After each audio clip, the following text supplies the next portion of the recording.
क्या है, कौन हो आप?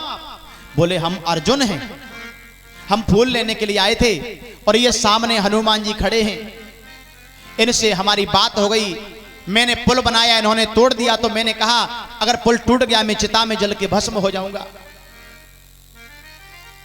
इसलिए हम अपनी चिता बना रहे हैं, हम मरेंगे मरेंगे। अच्छा हनुमान जी समझाएं, भैया मरो मत, कोई बात नहीं है, पुल टूट गया तो कोई दिक्कत नहीं, हम किसी से नहीं कहेंगे, हम तुम्हारा कभी अपमान नहीं करेंगे, कभी नहीं कहेंगे कि ऐसा हो गया था, नहीं नहीं आप मरो मत, बड़ी मुश्किल से मानव का जीवन मिला। तब तक ब्राह्मण के वेश में कृष्ण भगवान बोले सुनो, हार स्वीकार करके जिंदा नहीं रहना चाहिए, हार स्वीकार करके क्या जिंदा रहना चाहिए? तो अर्जुन अब और नाराज, बोले हमारी हार हो गई, अब तो जिंदा, अब तो हटो पीछे, अब तो मरना ही है मुझे। अब भगवान सोच रहे हम तो समझा रहे, अब हनुमान जी तो समझा रहे, और हनुमान जी सोच रहे कि जे जन कहां तक आए गए महात्मा जी मरवे के चक्कर में, जे तो अर्जुन को मार के ही जाएंगे, हम तो समझा रहे कि जे ना मारे, और जे और धर्म की दुहाई दे दे के दुहाई मारवे के चक्कर में। लेकिन उसी समय भगवान ने बात बनाई, बात बिगड़ जाए, अर्जुन मानेंगे नहीं। भगवान बोले सुनो, तुम दोनों लोगों में बहस हुई, पर यहां कोई तीसरा व्यक्ति था फैसला करने वाला। अर्जुन बोले तीसरा तो कोई नहीं था, फिर क्या बात है बताओ, ये भी कोई पंचायत होती है? अरे कम से कम 5 पंच तो होना चाहिए बीच में फैसला करने वाले, ये सही है या गलत है, किसी ने देखा भी? अर्जुन बोले देखा किसी ने नहीं, हम और हनुमान जी 2 ही लोग थे, नहीं नहीं ये बात हम नहीं मानेंगे, ये कार्य तो हमारे सामने हो। तो अर्जुन बोले सामने हो जाएगा।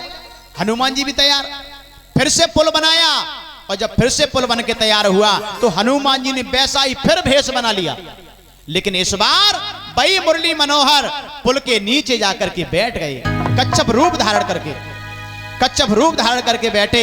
हनुमान जी ने पूरा बेट यानी वजन रखा, लेकिन पुल नहीं टूटा, लेकिन भगवान का मस्तिष्क फट गया, रक्त की धार निकलने लगी। पर हनुमान जी ने सोचा कि पुल टूटा तो कैसे नहीं टूटा। अब पुल के नीचे क्या देखा कि वही कृष्ण भगवान मुरली मनोहर खड़े हुए हैं, एकदम छोटा सा रूप बनाया और भगवान के चरणों में झुक गए। अब बोले प्रभु जब आप आ गए तो हमें तो हार ही स्वीकार है, अब तो मुझे हार ही स्वीकार है, मुझे जीत तुम्हारे आगे स्वीकार नहीं है, तुम्हारे आगे तो हार स्वीकार है। कह दो अर्जुन जीत गए और मैं हार गया, और अर्जुन अब जो मांगेंगे मैं देने को तैयार हूं। अर्जुन बोले प्रभु अब हम मांगे मांगे। भगवान बोले रुक जाओ, समय आने दो, मांग लियो, इतने काय के जल्दी पड़ी है, मांग लियो। कब मांगे? बोले हम बताएंगे तब मांग लेना, अब फूल जहां से उठाओ और हमारे साथ चलो। फूल लिए चल पड़े, हनुमान जी वहीं सीताराम सीताराम जपने लगे हैं। मेरे भगवत प्रेमियों इधर आज लौट करके पहुंचे उस हस्तिनापुर में, और अर्जुन ने कहा कृष्ण भगवान से कि प्रभु 13 वर्ष पूरी व्यतीत हो गई, आप जाओ और मेरे भैया दुर्योधन से जाके कह दो कि वो थोड़ी सी हमें भूमि दे दे, जिससे कि मेरे पेट का पालन हो सके। कृष्ण भगवान ने कहा ठीक है हम जा रहे हैं। कृष्ण भगवान पहुंचे दुर्योधन की सभा में और कहा भैया दुर्योधन हम आपसे कुछ बात करने के लिए आए हैं। दुर्योधन ने बिठाया और कहा कि हाँ बोलिए कृष्ण भगवान क्यों आए हो? बोले हम इसलिए आए हैं, हम नहीं चाहते कि भैया भैया आपस में मिट जाएं, नहीं चाहते हम, आखिर वो भी तुम्हारे भाई हैं। कौन? पांडव। चाचा ताऊ के हो तो क्या हो गया है तो भाई, थोड़ी सी उनको भूमि दे दो, 2-4 गांव दे दो, जिससे कि वो भी अपने पेट का पालन करते रहेंगे। जब ये बात कही दुर्योधन ने कहा सुनो श्याम, सब कुछ कहना पर इसी बात को मत कहना, मैं बिना युद्ध के सुई की नोक के बराबर भूमि नहीं दे सकता हूं, बिना युद्ध के। वो बलशाली हैं तो हमसे युद्ध करें और युद्ध में जीत जाएं तो ले जाएं, वरना हम भूमि देने वाले नहीं हैं। कृष्ण भगवान समझ गए कि अभिमानी ये नहीं देगा, भगवान थोड़ी देर रुके और बोले भैया अब हम जा रहे हैं, अर्जुन इंतजार कर रहे हैं, उन्हें भी बताना है, आपने जो कहा है सो हम उधर बताएंगे जाके। दुर्योधन ने कहा आप जा रहे हो तो थोड़ा भोजन किए जाओ तब जाना।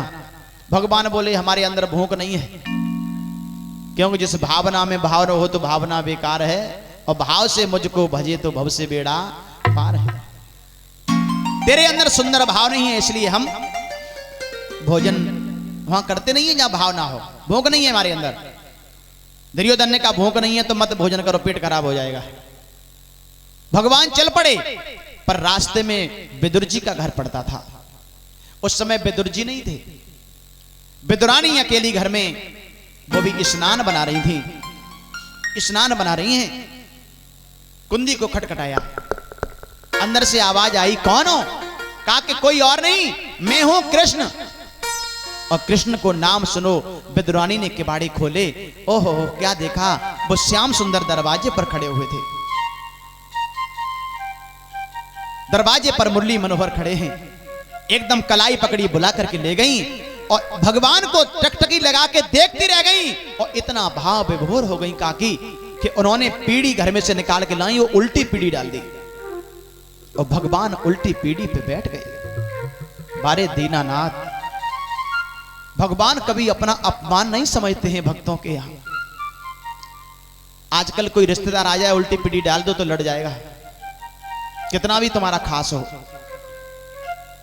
भगवान बड़े प्रेम से बैठ गए।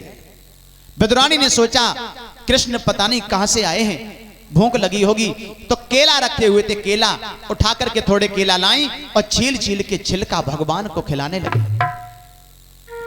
भगवान छिलका खा रहे हैं, बड़े प्रेम से खा रहे हैं। तब तक विदुर जी का आना हुआ।